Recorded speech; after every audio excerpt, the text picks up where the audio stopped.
con nuestra historia que es tan importante y concentrémonos hoy en el tema nuevamente de la situación geográfica de Antioquia, la importancia estratégica de Antioquia en esta primera época de muchas inquietudes libertarias, donde apenas está comenzando a gestarse la independencia nuestra. Todavía no ha aparecido Simón Bolívar, no es conocido por acá.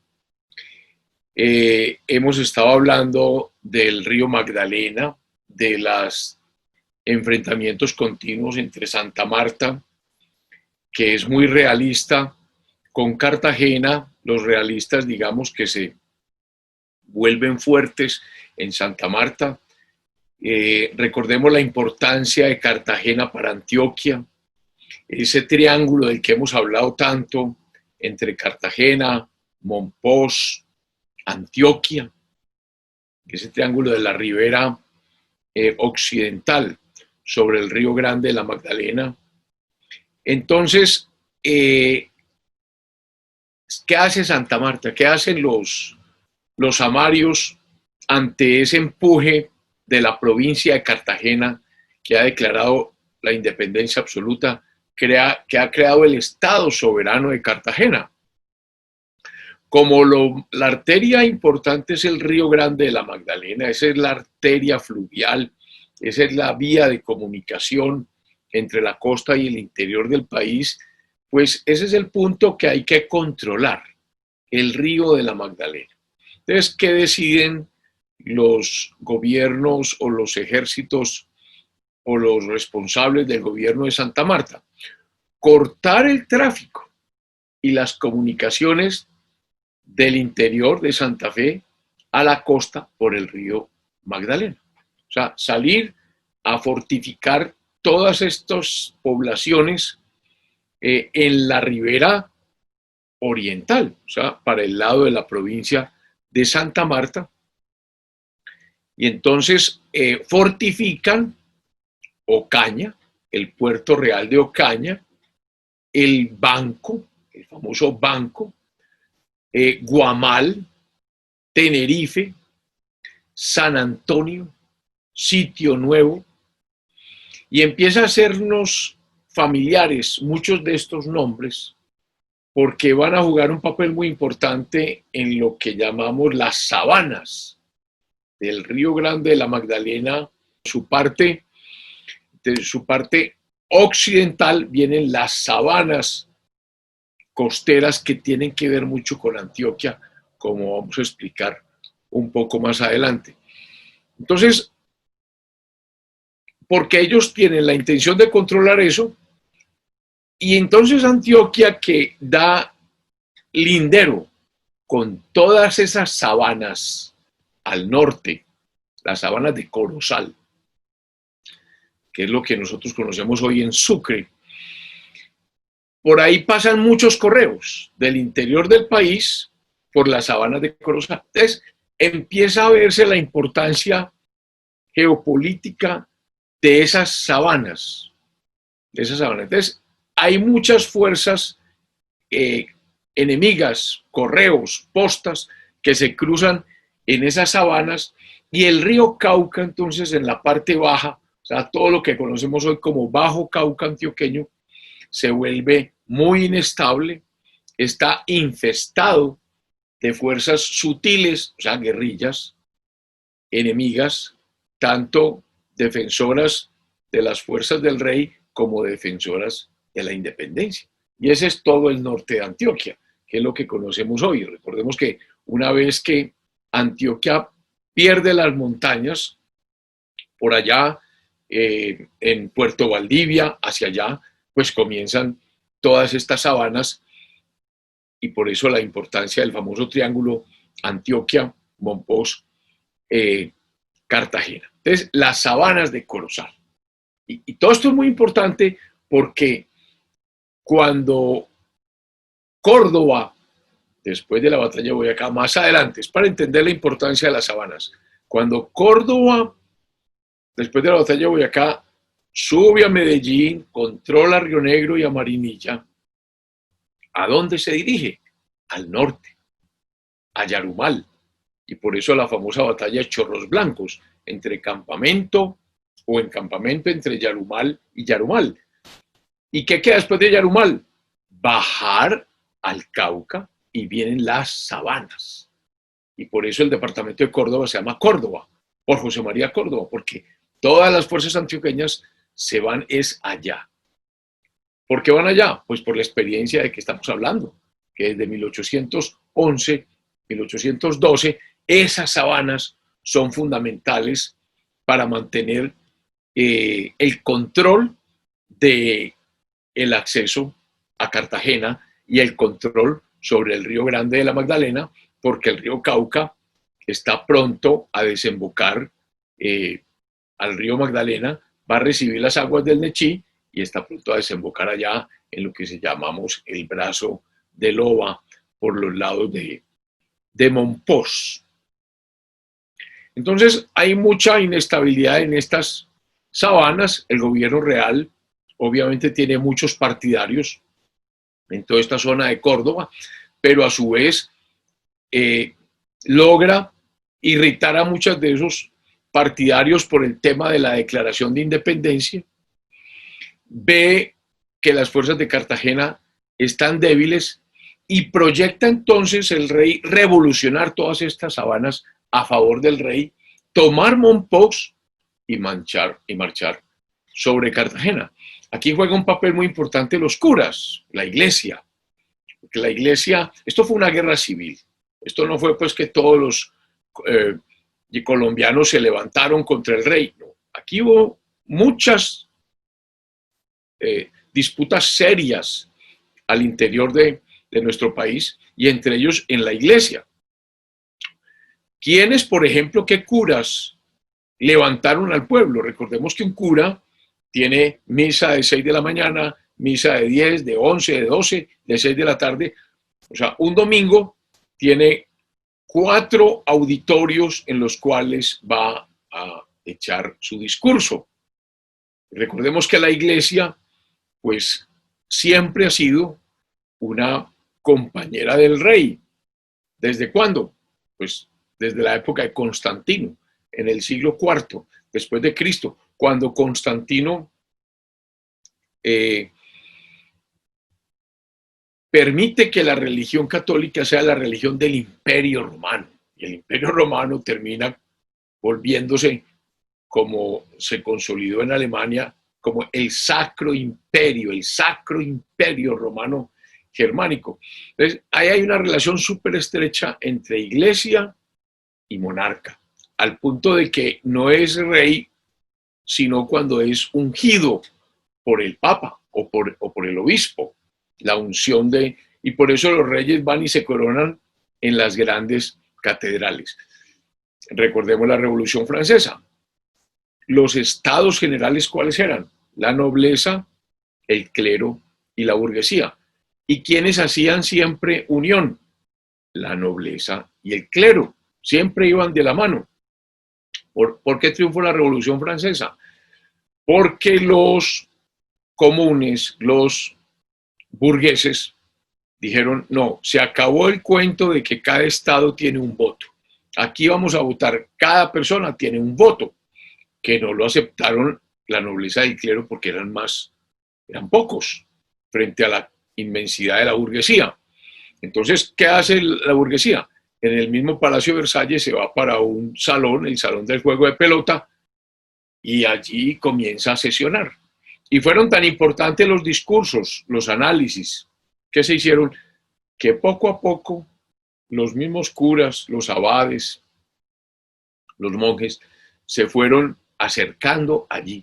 Y lo mismo los nobles, hasta que se conformó la Gran Asamblea Nacional y casi que se acaba esa historia. Pero esas relaciones tan estrechas se mantienen a lo largo de esta época. Es que estamos apenas, la Revolución Francesa es recién, 1789, y estamos en 1810. Llevamos 25 años o 20 años de Revolución Francesa. Entonces, observemos. Los curas de Chinú. Fíjense que ya estamos en pueblos muy cercanos. Cuando uno está cerca a Coveñas, todas esas sabanas, ya le es muy familiar Chinú. Los curas de Sampués, también muy familiar para nosotros. Estos curas, Jorge y Pedro Antonio Vázquez, que era uno, el cura de Chinú, otro, el cura de Sampués, se convierten en los principales cabecillas que inician la contrarrevolución en nombre del rey. Sincelejo, la parroquia de Sincelejo, jura fidelidad al rey, 16 de septiembre. Siempre, ¿por qué? Por instigación del cura. Y luego Chinú, y luego Sampués. O sea, todas esas sabanas, todas las sabanas del norte de Antioquia, proclaman a Fernando VII y obviamente pues todas las poblaciones de la sabana, desde Ayapel, que es prácticamente Antioquia. Cuando uno sale de Caucasia, ¿qué se encuentra? Pues Ayapel. Desde Ayapel hasta Lorica, todo esto que es tan familiar para los antioqueños cuando vamos para la costa, que es como parte nuestra. Todo eso, incluyendo Tolú, se pone del lado del rey, o sea, contra los independentistas. Y hay un fuerte muy importante que pocos conocemos en las bocas del río Sinú, porque por Lorica pues pasa el río Sinú. ¿Dónde desemboca el río Sinú?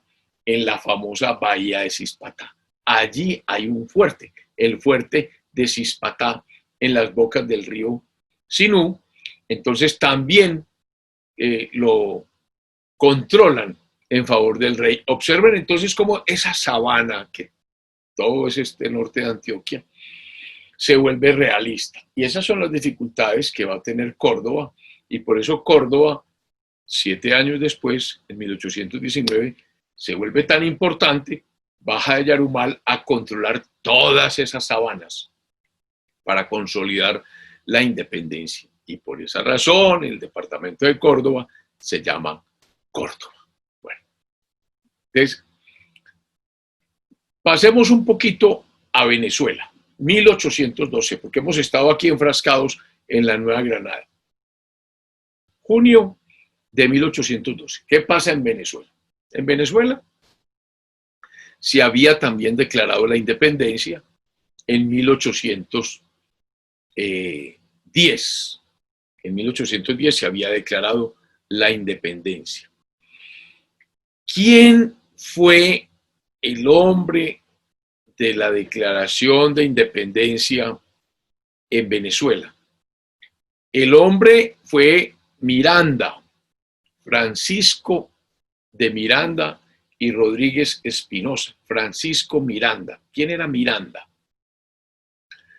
Miranda es venezolano, pero es un venezolano muy interesante porque fue muy culto y a él le tocó la Revolución Francesa y también participó en la independencia de los Estados Unidos, pero porque estaba en Francia.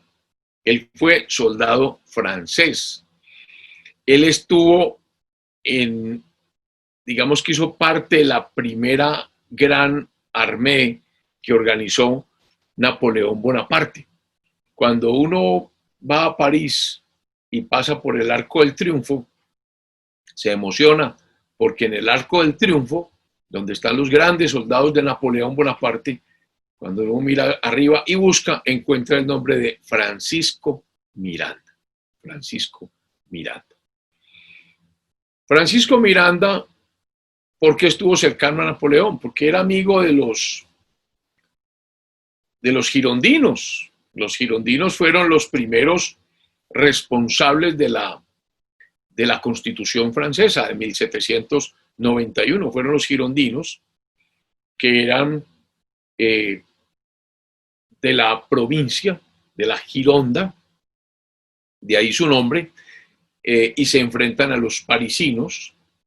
De ahí la historia entre jacobinos y girondinos. Los parisinos eran más jacobinos. Los girondinos eran hombres bastante cultos, Y entonces Miranda es amigo de ellos y en razón de ello llega a ser un hombre bien importante en la Revolución Francesa. Obviamente, en esa época, para ser revolucionario había que ser masón. Entonces, Miranda fue masón y fue, dicen que el fundador de la masonería en Hispanoamérica, porque él trae todas esas cosas. En consecuencia, con esa experiencia militar en Francia, con Napoleón, con la experiencia militar que también mantuvo en los Estados Unidos. ¿Por qué?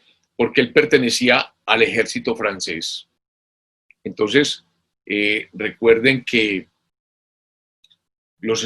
allá habían unos territorios en Estados Unidos franceses, la Luisiana, por eso se llama Luisiana, en nombre del rey Luis.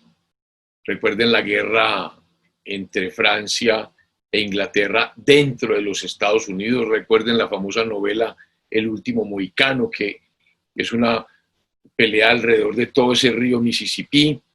Ya está la Luisiana. Recuerden los nombres que hay allá de ciudades francesas. Nueva Orleans, por ejemplo, New Orleans. Entonces, hay intereses franceses en los Estados Unidos y hay intereses también españoles. El tema de la Florida es un nombre absolutamente español. Allí estuvo involucrado Miranda y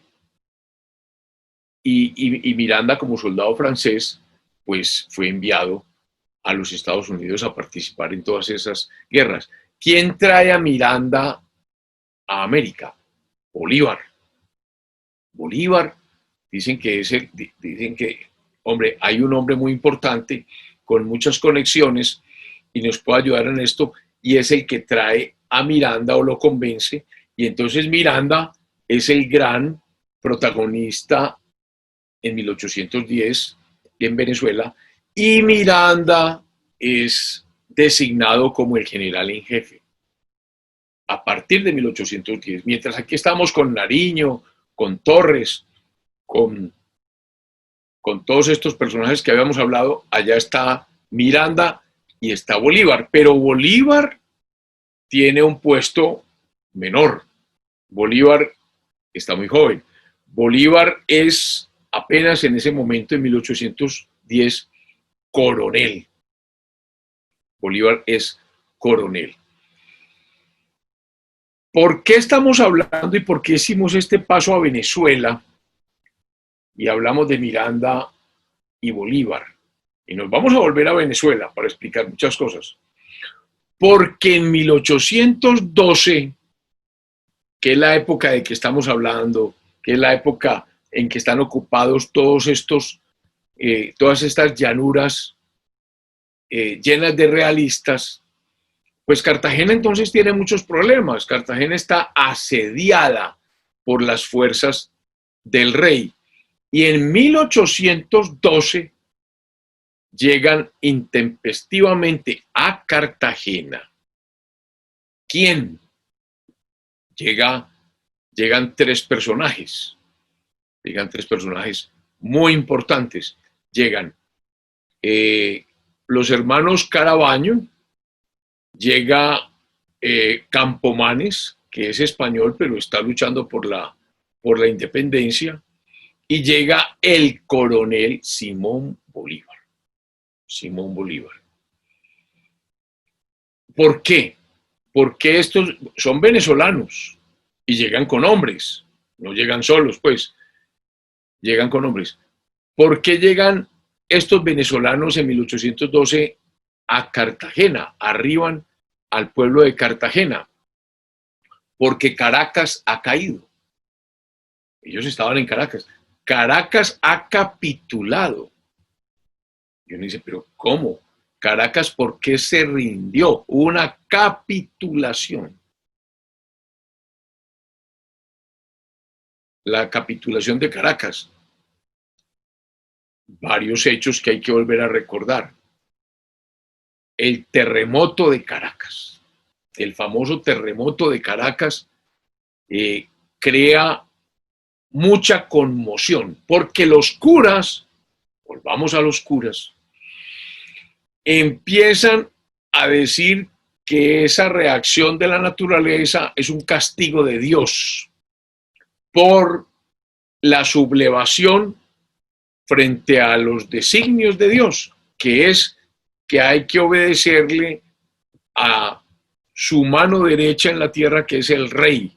Y como hay una sublevación ante el rey, ahí viene el castigo. Terremoto de Caracas. Terremoto de Caracas.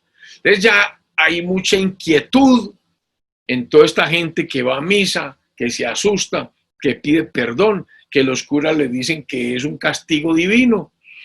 Entonces ya hay una especie de guerra civil en Venezuela.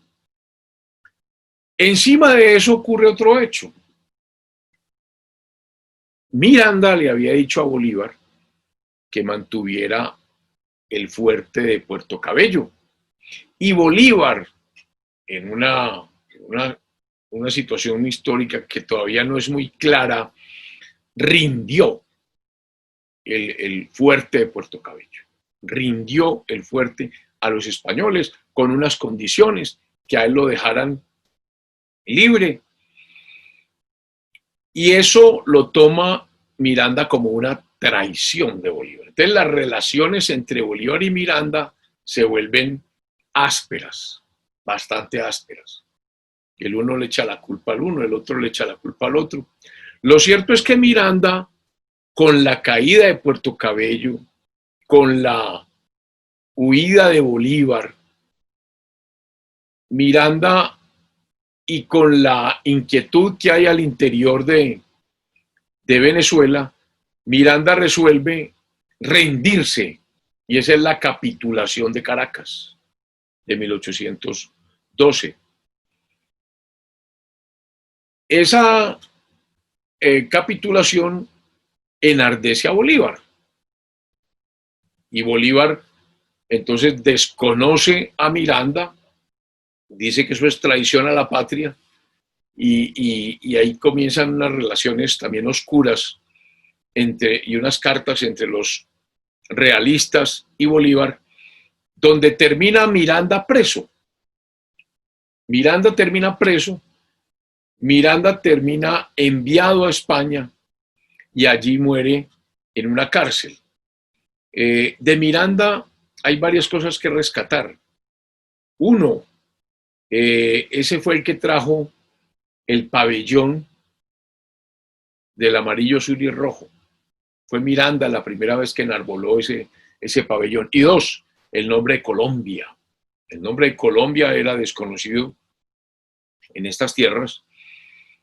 Aquí había la Capitanía General de Venezuela, la Presidencia de Quito y el Virreinato de la Nueva Granada. Aquí no existía Colombia. Fue Miranda el que trae todas estas cosas. Muy bien, entonces ante la capitulación de Miranda en 1812, es que llegan a Cartagena Manuel Cortés Campomanes, el español que seguía el Partido de los Independientes, los dos hermanos Carabaños, Miguel y Fernando, y el coronel Simón Bolívar.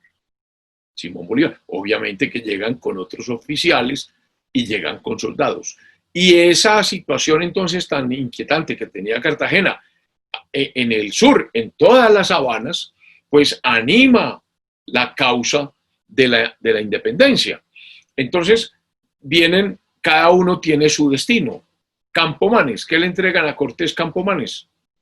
Dice, pacifique las sabanas. Los Carabaños, le dice, controle el fuerte de Cispatá, en las bocas del río Sinú. Todas estas regiones muy, muy cercanas a Antioquia. Y a Bolívar le asignan el Río Grande de la Magdalena, la vía crucial. Y aquí aparece otro personaje interesante, que es un francés. ¿Y qué hacen los franceses acá? Pues que todo esto es inspiración de la Revolución Francesa. Y entonces, en todas esas campañas de Napoleón Bonaparte, hay un poco de soldados que terminan sin trabajo y terminan incorporándose donde haya una guerra. Entonces aparece un francés, Pedro Labatut. Pedro Labatut. Pedro Labatut ofrece sus servicios y es contratado en todas estas fechas. Y como era un marino, era un buen marino, lo destinan a controlar el Río Grande de la Magdalena también. Y menciono a Labatut porque entonces va a haber un choque con Bolívar. Porque a Bolívar también lo mandan a controlar el río de la Magdalena, pero Bolívar no es un marino. Y Pedro Labatut sí lo es. Entonces a Pedro Labatut le entrega el gobierno de Cartagena 200 milicianos, la mayor parte de Barranquilla. ¿Qué es un miliciano? Pues aquel que no es un soldado profesional, aquel civil que dice, bueno, la patria está en peligro, venga, pues yo pongo el pecho, y le dan un arma y más o menos le dan cierto entrenamiento. Entonces, esos 200 vecinos de Barranquilla se van con Pedro Labatut, le entregan 2 lanchas, otras canoas, y con esas fuerzas empieza a atacar a los realistas en Sitio Nuevo, en el Palmar, en Sitio Viejo, con muy buenos resultados. Y entonces, ante esos buenos resultados, le dan el mando en jefe del Río de la Magdalena. Ojo que a Bolívar también le dan ese control, y esto tiene que terminar mal, porque hay 2 jefes allí que se van a encontrar en algún momento. Labatut, ¿dónde desemboca el Río Grande de la Magdalena? En Ciénaga, recuerden la Ciénaga Grande. Cuando el Río Grande de la Magdalena se derrama en esas sabanas, sobre todo en los inviernos, pues se crea lo que es Ciénaga. Entonces él penetra en la Ciénaga Grande y ocupa el pueblo de Ciénaga. Y entonces, ¿y qué hay al lado de Ciénaga? Santa Marta. Entonces Pedro Labatut ocupa Santa Marta. Ocupa Santa Marta y logra el control de Santa Marta, y salen los realistas de Santa Marta. Ese es el tema de Pedro Labatut. Obviamente entonces tiene que haber un enfrentamiento de uno con otro. Aquí también es importante recordar algo de Napoleón Bonaparte, porque vemos cómo está llegando Miranda, que viene de las guerras napoleónicas, Labatut, que viene de las guerras napoleónicas, Bolívar.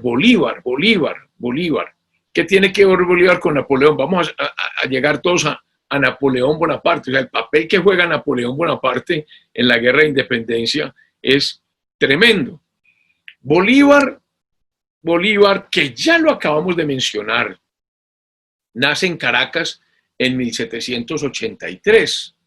Su padre es un hombre con cargo importante. Su padre fue alférez real en Caracas, pero a los 2 años muere su padre. Su madre le da una educación buena, pero también muy joven muere su madre. Entonces ahí empiezan los problemas de Bolívar. Bolívar termina en manos de ¿quién? Termina en manos de un curador, su tío, hermano de su madre, don Carlos Palacio, que no parece que haya sido un buen administrador de los bienes, de los cuantiosos bienes que tenían los Bolívar. Entonces su tío hace algo, lo envía en 1799, ya hay 10 años de la Revolución Francesa, lo envía a España.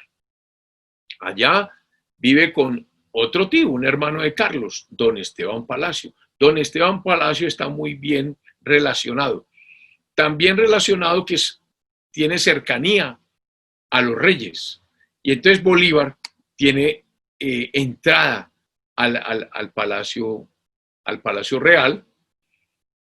Allí conoció pues todas las intrigas del palacio, pero se cansa de esa vida un poquito disipada. Él es un hombre muy inquieto. Recordemos que ya había sido alumno en Caracas, personalizado de don Simón Rodríguez. Y don Simón Rodríguez pues tenía todas estas ideas de la Revolución Francesa en la cabeza. Regresa y ¿qué hace? Él dice, bueno, yo como regreso y todavía apenas tengo 17 años. Entonces dice, la ley española, si usted se casaba, le daba la mayoría de edad. Entonces, para no regresar a Caracas, a que su tío Carlos Palacio vuelva y lo maneje como curador, se casa en España con una señora muy querida, muy bonita, María Teresa del Toro, se enamora profundamente, se viene a Caracas y entonces ya empieza la administración de sus bienes en 1801. Pero, ¿qué ocurre? Que a los 2 años muere su esposa.